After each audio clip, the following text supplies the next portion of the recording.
Well, welcome to all of you. I'd like to talk this week, I'm going to talk this week, on the subject of the divine life.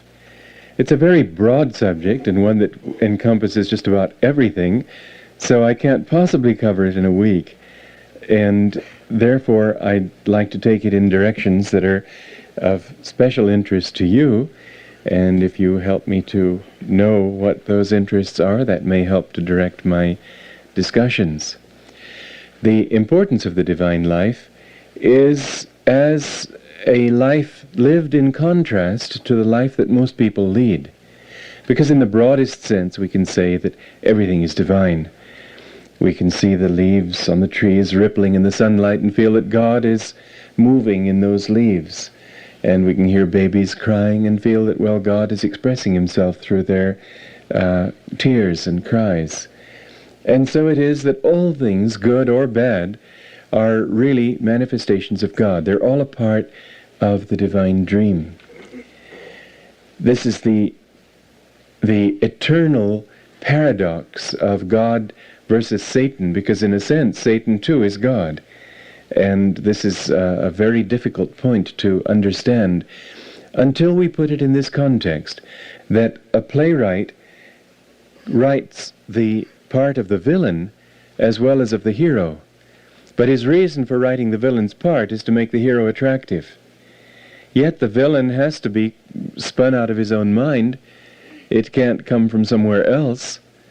You don't find plays in which the good guy writes about the hero, and then some partner of his who's a bad guy, the heavy, writes the part of the hero, of the villain.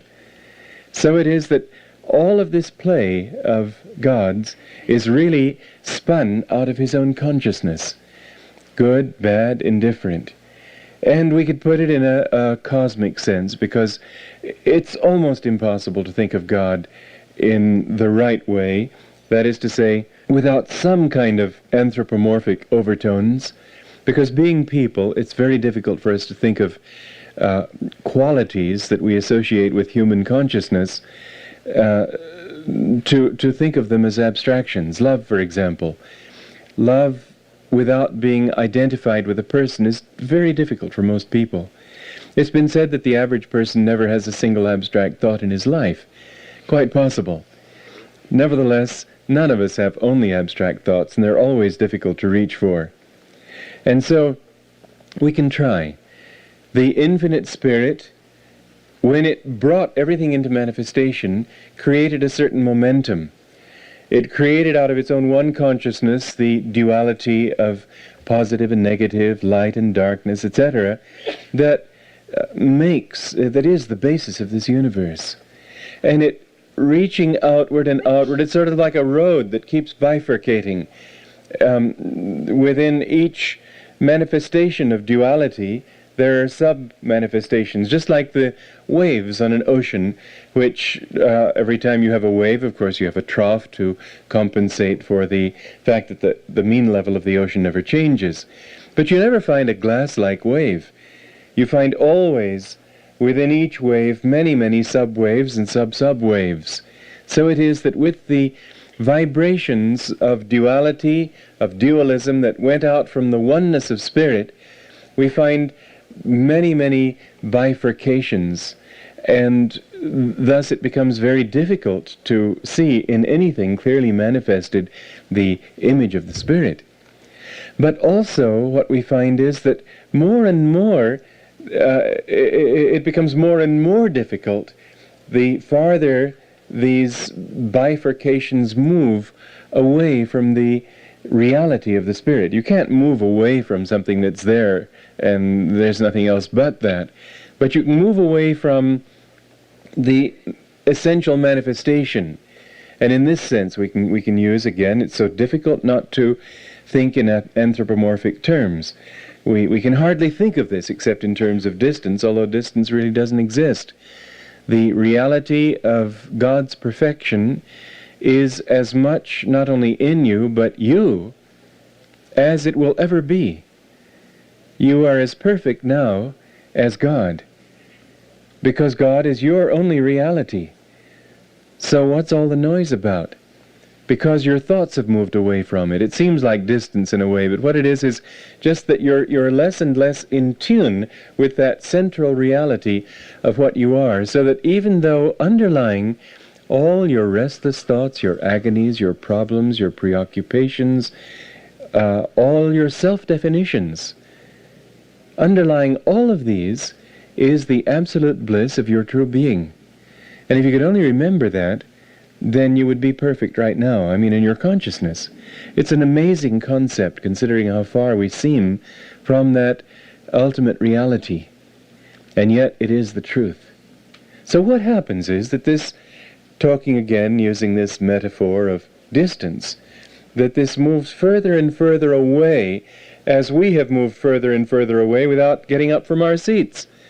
We're just here, and yet our consciousness is so out of touch with that reality. So use the expression further and further away, that when the essential, let's say the essential stream breaking up into many, many, many, many subdivisions until finally, instead of a mighty flow, you've got nothing but a trickle. So that infinite joy, broken up and broken up continuously, reaches the point where it will manifest itself in things that don't seem like joy at all, like pain, like hatred, like the desire to murder, to steal, to do things of a vicious nature. And yet all of these are, in a sense, manifestations of joy. They're just very dark manifestations of joy. If you doubt it, just consider, why is it that people, when they're miserable, don't want to come out of their misery? It's really amazing that people will try to perpetuate states that are giving them just what they don't want. And they'll avoid, like the plague, anything that can cure them. It's strange, isn't it? It's like, well, an example. Maybe you've had this experience in your lives of working very hard and reaching the point of such complete exhaustion that you couldn't stop working. Have you ever had that? You don't have the energy to stop. Well, that's how it is, that you get into a particular frame of delusion. I've seen this again and again on the path. People get out of tune, and they stop meditating. The one thing they need is to meditate. The one thing they need desperately is to get back in tune. But they're so busy going. It's like a man who was driving down Sunset Boulevard, that big curve by Pacific Palisades just before it comes into the ocean, reaches the ocean, where the SRF Lake Shrine is. And there was a mad fellow driving a car down this big curve, and being crazy, he didn't have any control over himself, and the car left the road and drove over a stone wall. And they say the gods protect the mad, the insane. Well, anyway, they protected him. The car landed and smashed itself totally in the patio of the church there. And he was perfectly all right, and he jumped out and he said, I gotta have a car! Well, this is how people are. They get out of tune, and they think if they can run fast enough, they'll escape themselves. And so they run. They run by going different places, by turning on the TV, by trying to do things that will excite them, going to nightclubs or turning on loud rock music or whatever it might be. Interesting, the closeness between rock and raucous, right? And it takes too much energy to stop, but the point here is that in a sense there is a kind of very negative joy in evil. If there weren't, people wouldn't do it. There's a sense of power, for example, in hurting people. There's a sense of superiority in gossiping maliciously about people. There's a sense of pleasure in showing people up by robbing from them and showing, this is the kind of justification that thieves will use. Well, it'll teach him to leave his car unlocked. Or it'll teach him not to lock it better. Or they'll always come up with something. But there's always, in everything, however small to however small a degree, there's a manifestation of the divine joy, even if it manifests as intense pain.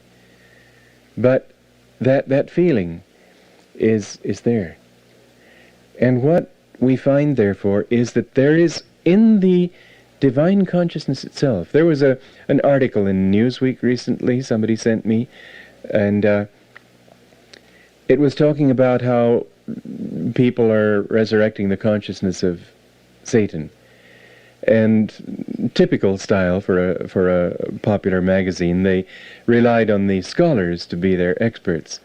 And the scholars, of course, studying history and discovering when Satan was popular and why and so on. Absolutely worthless. Either there is one or there isn't one, and man can't invent him. But an interesting thing is, Yogananda said, I used to think too, that Satan was just a creation of the mind. But now that I have found God, I add my testimony to that of all who ever went before me, in saying that Satan exists. The thing is, he's not a devil with a tail and cloven hoofs and horns. He's an infinite consciousness, sort of a brooding power over the whole universe, trying to take things. It's that same thing. You get into this trend of overwork, and so you keep on working. You get into this trend of delusion, and you've got to put out a lot of effort to pull yourself back from that. The ego doesn't like to meditate, and you get into the ego and you avoid meditation like the plague. The soul loves to meditate. You get into soul consciousness, and that's all you want to do. And so even as because you can go too far in the direction of abstraction. It's true, you can't place anthropomorphic values and reactions on the infinite, and yet you can't divorce the infinite from them, because they too are a part of the infinite. You've got to begin with what you know. And so it's a very valid description of how the divine created the satanic force. Just as you tend to get going in a direction, so the power of creation, bringing everything into manifestation, is a power also, a power for delusion that keeps moving until it's brought forcibly to a halt. And the other power is the power of love, pulling everything back. And with these two, the two are kept in a state of equilibrium. Master gave me this illustration when I was new on the path, and at first I thought he was just asking for a lesson in astronomy, and then after some months it suddenly dawned on me that he'd been teaching me, not I him. But he said, what is it that keeps the earth from going out into space, away from the sun? And I said, well, sir, it's the power of gravity in the sun. He said, well, then what keeps it from being drawn back into the sun? And I said, it's the centrifugal power of the Earth's movement that keeps it always pulling away. And the two are kept in balance. I thought, well, that's the lesson for the day. Actually, I wondered why he was asking me this. I knew he probably had some reason, but I couldn't probe it at first. And then I realized later that he was speaking metaphorically of the relation of the soul to God. How God's love tries to pull him back, but the soul gets involved, oh, just one more thing, and it keeps going in delusion. But this is true for creation also. All of creation has this tendency to pull away from the divine center at the heart of everything. And so with that pulling, we find that the creation is kept in a state of equilibrium, and so it always is. Well, that power, it's a conscious power, you see. We're not dealing just with blind forces, we're dealing with consciousness. This constant pull away from the heart of everything, away from God, out into manifestation. And being conscious, it actually tries to confuse, tries to draw. It could be described in a way as two currents. And if you enter into the one current, then it will draw you in its direction. And if you enter into the other current, it will draw you in its direction. It isn't as if we don't open ourselves to it. We do. we really start the ball moving. But once we get into a particular trend, then we have to understand, like when you get into a river, it's very different from going into a swimming pool. You can swim downstream and go much faster than you can swimming the same distance in a swimming pool, because you've got the current going with you. And this is true in either direction. That if you, we think, I remember one of the monks at Mount Washington, he was saying, I can't imagine ever wanting to be in a state of absolute stillness. In other words, one with the unmoving spirit. Well, it's very difficult, if we're to be frank with ourselves, to envision being omnipresent, or omniscient, or the various states of consciousness that actually come to you when you achieve divine perfection. You're not even omnipresent in your own body. You're functioning from a little tiny point of perception in the medulla oblongata. And everything that you know is directed outward from there. You can't say that you're as much in your toe as you are in your head, can you? You look down at your toe, you feel your toe as being out there. Omnipresence in the body would mean to be as much in your toe as in the brain. And omnipresence everywhere means to be as much in every atom as in any other. It's an inconceivable state of consciousness. It's just, we have nothing that we can relate it to in our ordinary human experience.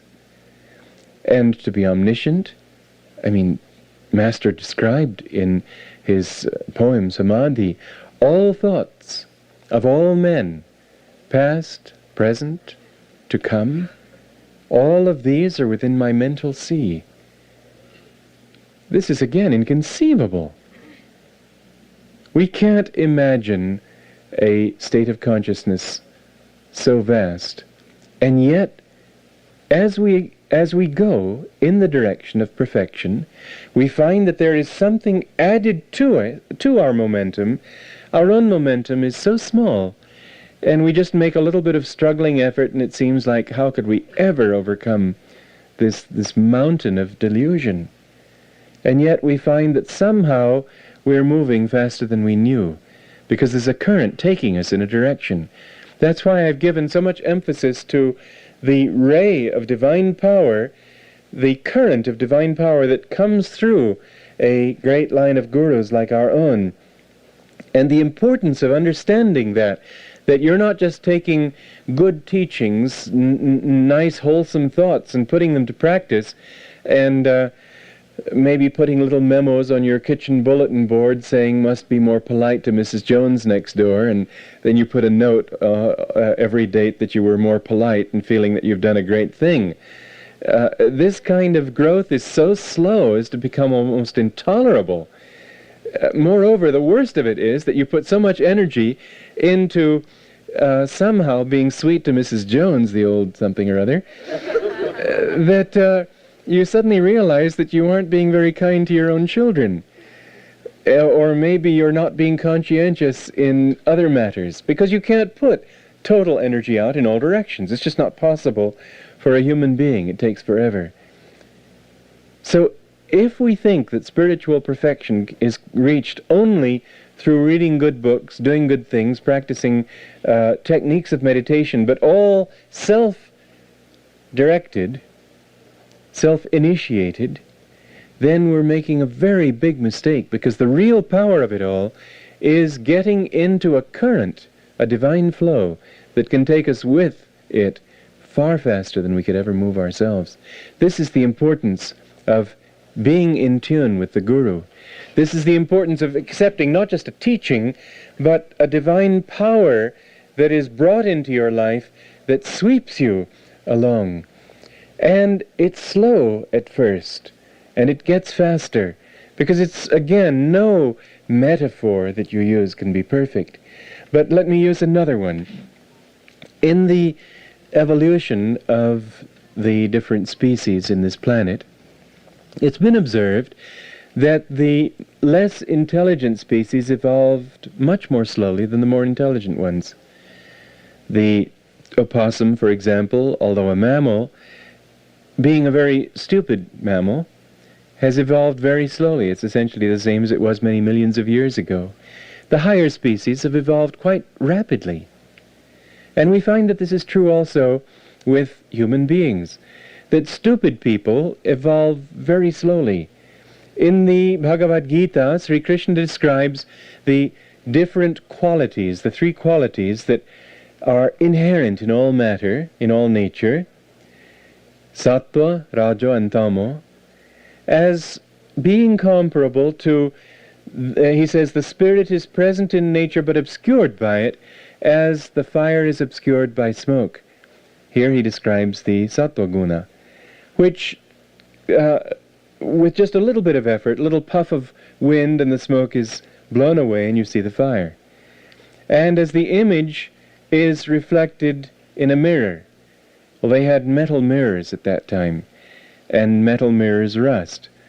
And so it may not be quite as easy, but with a little bit of elbow grease you can clean the mirror and get rid of the rust and see the image again. And so with Rajoguna, the restless guna, it takes a little more work, but nevertheless it's possible with work. And then as the embryo, as the fetus, is encased in the womb. And here you find a situation describing tamoguna, or the darkening quality in human consciousness, laziness and stupidity and so on, which can hardly be overcome except in a long period of time. In other words, you have to wait the normal 9 months. You can't hasten that process.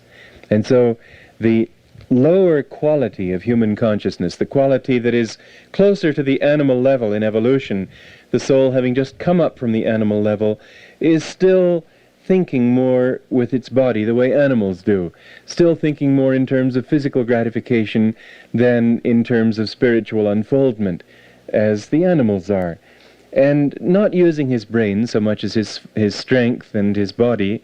He evolves very slowly. After a period of time, and he evolves more quickly than the animals at least, he comes up to a level of consciousness where he's active. He uses his brain more, and he applies that activity more in the direction of gain, first for himself, then gradually more for other people too. But it's all restless, it's activity, it's work, and work consciousness. Well, at this point, even though the tendency is to run in circles, nevertheless you're running, and by the process of running you're generating energy, and in the process of generating energy you're able to begin to come upon new insights and make your discoveries and learn your lessons faster. And so evolution does definitely speed up. It takes a lot of work and worry and pain and struggle, but at least it's speeding up, until you reach the sattvic level, where the consciousness is very clear, and you begin to see that everything really has a divine purpose, that there's a meaning in everything. And within every flower you can find a divine presence. In every grain of sand, God is speaking to you. And when everything that you do is referred to that higher reality, let's say that it's like this. I said that no metaphor is perfect, but here's one way we can improve on it. The same current, the same river that we talked about. Near the bank, it's very slow. So when you first get into the water, even if you're, and this is true also on the spiritual path, because we're talking of directions within each of these frames also. There would be the tamasic aspect of sattva guna, for example. The sattva guna would be that which takes you onto the path. But as you're new on the path, usually, you just like getting into the water, you're close to the bank, and it's a little harder to move with the stream. Then, as you get into it more and begin to deepen your consciousness of God, you go further out, and the current gets stronger. And finally, you have the courage and the experience and the faith, because it takes a lot of faith to surrender yourself to that current. The beginner will say, let me stay close to the shore, I don't want to drown. It takes a lot of courage to say, if I drown in God's love, more power to me. I don't mind. I'm not afraid of losing everything in my search for God. And when a person reaches that point and enters the center of the stream and just gets swept along in that current, then he advances very quickly, and he can find God in no time. Kriya Yoga is a wonderful technique in that respect because it actually helps to get us into that center. The center in this case would be the Sushumna, wouldn't it? You get into the Sushumna, and that's where your real progress begins to take place. Well, for those who don't know what the Sushumna is, I will probably be telling you about it later, but I don't want to get off the subject, which it would mean doing, getting into that more subtle aspect of yoga, the anatomy of yoga, right at the very beginning of these classes.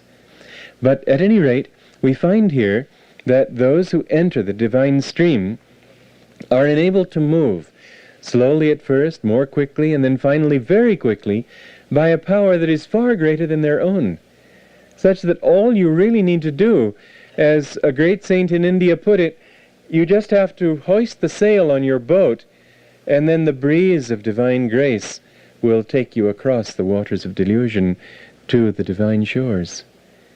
And so ultimately you don't really have to do anything. Master described it as difficult, painstaking at first, then effortlessly liberating. Effortlessly liberating. It seems amazing, doesn't it? Because in the beginning, it's such a big job to somehow teeter your way across this stream and get from one little stepping stone to the next. And suddenly you find that you're taking one step, and it's like the Puss in Boots, 7 league boots. You're taking one step and you're going 7 leagues. You're taking one step and you're spanning whole solar systems in speed. So it is, and you will find it so, that the more you surrender yourself to the divine, the more you will advance, not by your power. The more you will find that these things that seem almost frightening at first, the thought of expansion of consciousness. I mean, what do you do when your breath first stops in meditation? Is there one person here who hasn't at first said, "Oh my God, what's happening? I'm not breathing. I'm going to die"? Probably not. There might be some. But to really go into that takes a lot of courage. And at first you think, I'll never have that kind of courage. But look back at the things that you've accomplished in your life already. Look back and see how different you are in many basic respects. And again, look back not in conscious memory, because you probably can't remember those lifetimes when you were a criminal, when you were totally in delusion, when you didn't have any interest in God and so on. Or maybe you had some of that in this lifetime, but it can't have been all that serious, or in all probability you wouldn't be here. Look back at those people who are in that consciousness and ask them, or just imagine them meditating and trying to achieve what you have right now. They would look at you as if it was impossible. You talk to a nervous person about being calm and he'll fidget all the more. And yet when you're calm, it's so easy. There's no difficulty involved. It's the natural state. It's what you were made for. And all this is just sort of running away from that for a while. But that is what and who you are. And so it is that you don't need to be afraid of the work and the struggle involved. You will find that it becomes less work and less struggle the farther you go, and you will enjoy it more and more. And bit by bit you will begin to see, well, of course I'm a saint. Of course I'm not worldly. Of course I haven't an ego. Of course I'm a part of this divine flow. It will be absolutely natural to you, far more natural than what you have right now. Far more, because that's what you are, and this isn't. And then we have to turn it around. Having spoken of one stream, we have to speak of the other. That too is a very powerful stream. And those people who get into it will also get swept away by it. Those people who follow the way of delusion will find that delusion takes over, and they too move much faster than they realize. That if you move in the direction of worldliness and ego and desires and all the outwardness of the worldly life, It has its own power. Don't think that you can just come back to meditation anytime you want to. Don't think, well, I'll do it for a while, but it doesn't really, it's not going to hold me. No saint who's ever lived has spoken that way. And you could call it also one of Satan's minor triumphs, that he can get people to think that way. But it's the norm. It's the norm to think that you can, because again, you don't realize how little a part of the whole momentum is your own effort. You get into that stream, and bit by bit you find your consciousness changing until people who have been on the path and then gotten away from it, years later they still it's all like a dream. They can't really imagine that they were ever on it. There's that pain in their hearts because they knew peace and they don't feel it now. And they can never have happiness, having once tasted that peace and then thrown it away. And yet it all seems like something unreal. They can't put their finger on it anymore. And so they go one lifetime, several lifetimes, until finally the agony becomes unbearable, and they say, I've got to turn around, I've got to come back. And then they get out of that stream. It's up to you which stream you get into, but remember, it's a stream, and it takes you beyond your own powers, beyond the energy you put out. It takes you whichever direction you have chosen in the first place to go. And so it is that we are seeking the divine as opposed to the worldly life. And anybody who thinks he can live both is making a serious mistake. I don't mean that it's a worldly life and that you're doing both if you're living in the world and yet meditating. That's not so. But if you're living with the desires for the world, if you're living with the thought that I want all those things and I want the ego and I want all the fun that this world has to provide, then you won't be getting the momentum to get into the other one. We're talking about the divine life, and we're talking about the importance of understanding that there is a very vital choice for our own welfare. We've been put here for this reason, to learn that lesson. We've been put here to find out who we are and what our desires really are. In the Bhagavad Gita it says that he who is the friend of the self is the self's best friend. But if he who is the enemy of his own self, he is his own self's worst enemy. Everything begins with you. And what we find is, and this is the important thing to understand, because before a person buys something, it pays for him to examine it, see if it's a good product, see what the disadvantages would be to buying it, see what the reputation of the company is, and so on. So before you buy the spiritual path and decide this is for me, it would be well to understand really what's in it for you and what are the alternatives. And this is in fact the basis for the Sankhya philosophy of India, which describes the nature of this world and the nature of human aspiration, and asks the question, is this aspiration going to be fulfilled in the way most people think? Well, the answer is fairly evident just looking around you at the people in the world. You stand on the average street corner in the average city, in the average country, on this very average planet, and you find that there are very few people smiling. Those who do smile, I read a review of a book, I can't say I read the book, which tried to describe the smile, the human smile, tried to trace it back to the grin of a wolf. As if there was something basically vicious in the smile. Well, there may be something to that. Obviously not really. Can you imagine a little baby smiling because you give it a rattle and that's really a wolf there? It's instinctive. You don't learn how to smile. You may learn how to smile in particular ways. I was looking at one of our ladies from Australia. I hope you don't mind my saying this.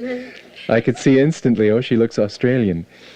How? I think it was the way she was holding her mouth to pronounce her words, speaking Australian. I noticed this in Texas, too, that little sort of a smile that they have to pronounce the Texan accent, you know. So we can influence our smile, but basically the fact of a smile indicates joy. And yet you look on the streets and you will find that many smiles, in fact, are wolfish. Many smiles, in fact, are with this thought of, I got even with him, didn't I, kind of thought. And so you will see that much of what ought to be happiness because they're smiling isn't that either. There's a lot of pain in the world, a lot of disappointment. When people are looking for things outside themselves, it's essentially the way that God created the universe. They're trying to create their own little universe by going out into desires, thinking, well, I've got to get this, and then I'm going to do that, it's sort of like juggling, isn't it?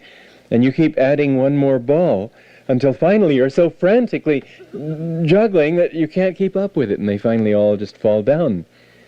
And so, in the beginning, a young man, let's say, goes into work thinking, I'm going to become the president, and I'm going to make this company one of the greatest companies in the world, and he gets all excited, and he's just got one ball to throw up, and it seems pretty much within his power to handle it all. And then he gets the responsibility of being office manager. And he's no longer able to think in terms of this wonderful, expansive vision of how this industry is going to start sweeping the country with yo-yos or whatever he's putting out. He's thinking also of Jeannie's problems with Jim. And the fact that that damn company didn't deliver this order on time, and I've got these people expecting it, and he's got all these little details on his mind. So he's got maybe 3 balls that he's juggling, and it's taking a little bit more concentration. He can't look around him and have so much fun anymore. And then he gets to be, let's say, president. And he's thinking not only of all the details, but of all the responsibilities and perhaps a threatened lawsuit from over there. And it's just so many more things that people are laying on him and saying, sir, we need a decision on that. And, oh, you're at fault, sir. This didn't work, and you told us you should do it. And so he's got so many balls, he's getting more and more tired, and finally he just kicks off and tries another incarnation, maybe. Not yo-yos this time, but something else. And so it goes, and so it goes.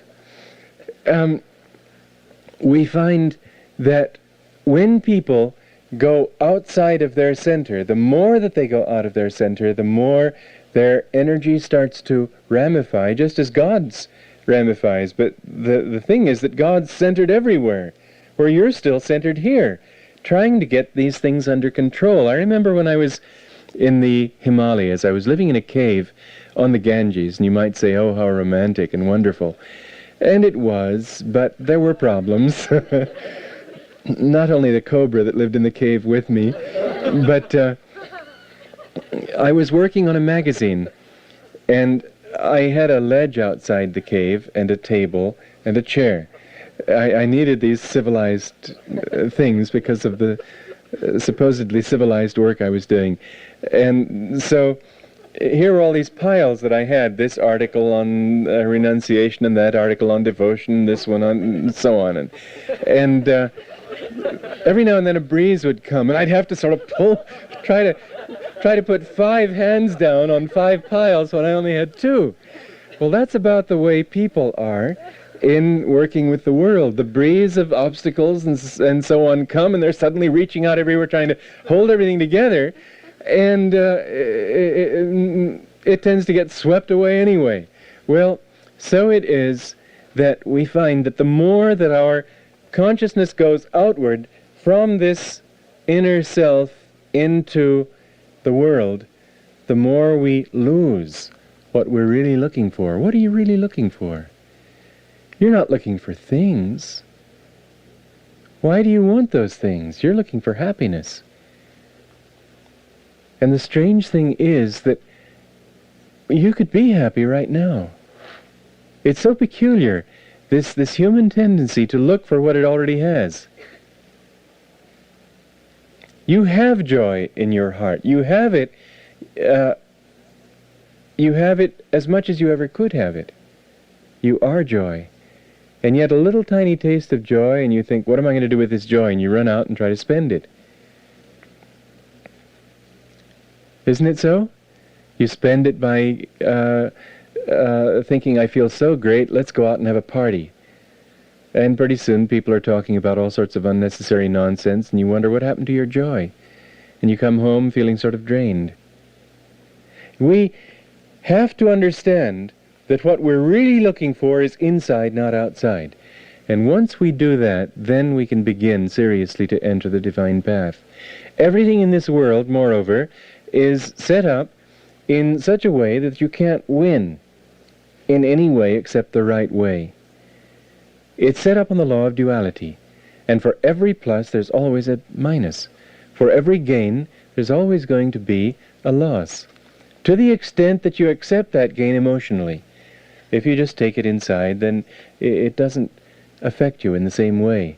But if you allow it to be outside, if you allow it to be centered in another person, if you allow it to be centered in another thing, if that's where your center is, then you're going to be giving your energy to it, not getting energy back, and you're just going to get off-center and unbalanced. You'll also, in that process of unbalance, find that the opposites become increased. It's sort of like somebody who's crossing a tightrope with a long pole. If he gets unbalanced, what happens? His pole really sways this way, that way, and you just hope to heaven he's not going to fall. Isn't it so?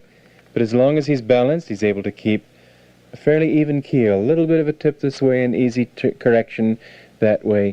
You'll find that if you're centered in yourself, the ups and downs of life, the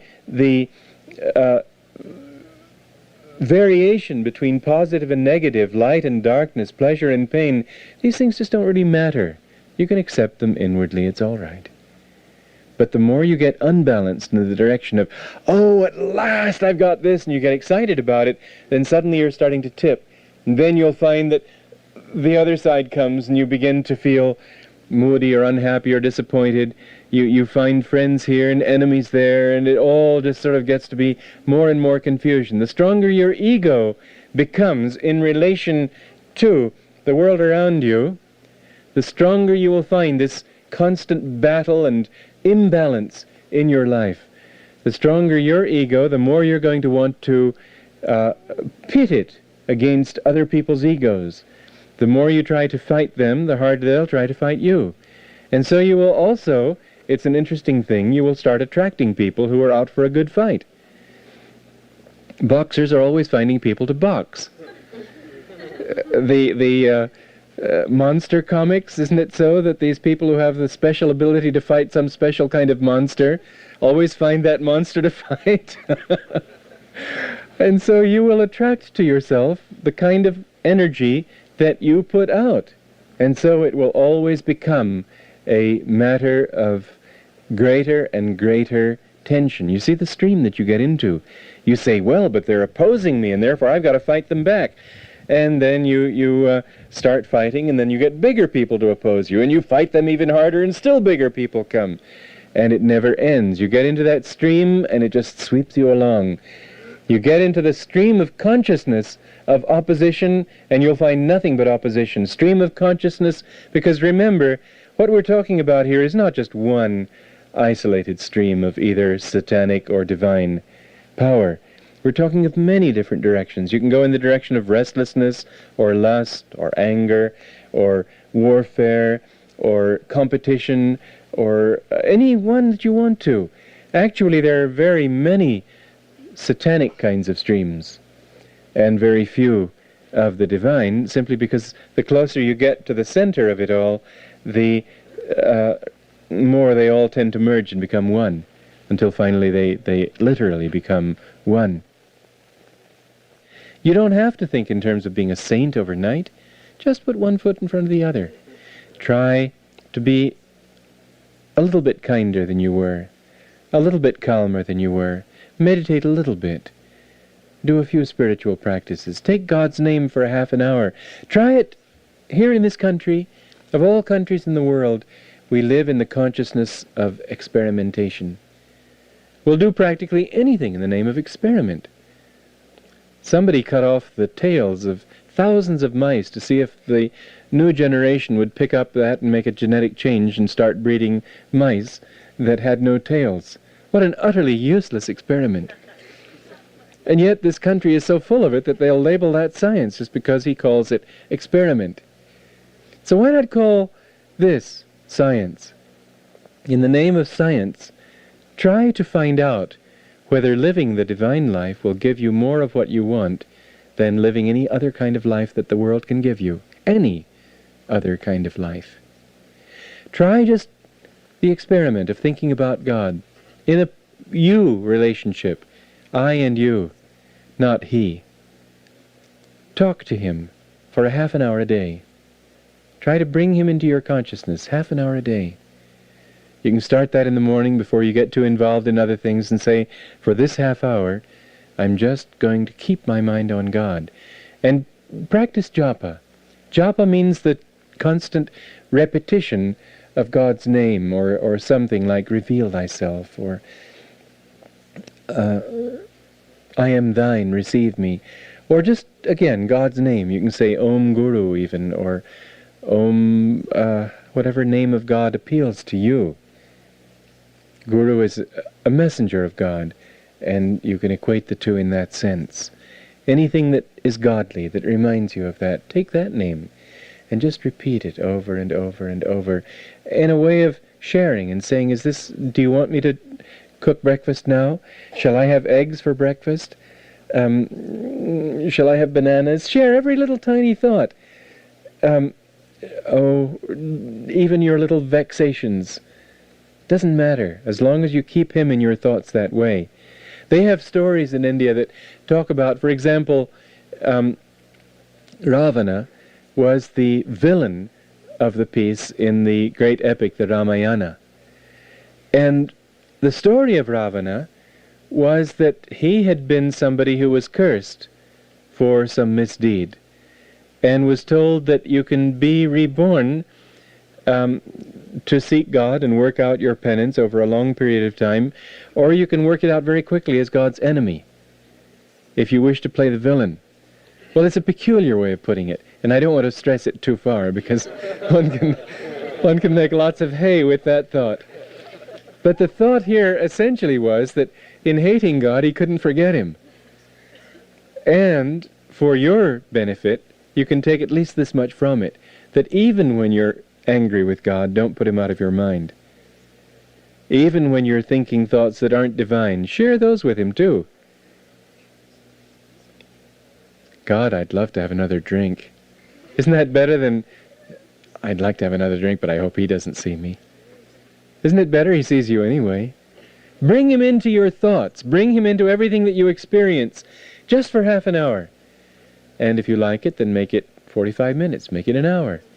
Bit by bit, you'll find that it's something that just automatically is there in the back of your mind. You're always having this little dialogue with God.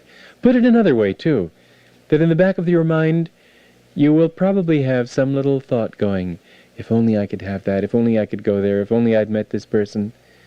When you can make that thought God, you'll find him very close to you. So as an experiment, in the name of science, the great God, try, just experiment and see if it works. If it doesn't, forget it. But it seems like, inasmuch as this is the only thing that anybody in history has ever said did work, it's a pretty safe bet. Try it and see. Just give a little bit of time, and you will find that more and more it will begin to eat into your life until you'll find yourself changing in ways that you never dreamed possible. Be just a little bit with people who are spiritual. And if you can be a lot, and if you can do a lot, all the better. I'm not trying to hold you down. But I'm trying to say that any effort put out toward realizing your own destiny, any effort will give you blessings beyond your greatest imagination. As it says in the Bhagavad Gita, even a little bit of the practice of this religion will free you from dire fears and colossal sufferings.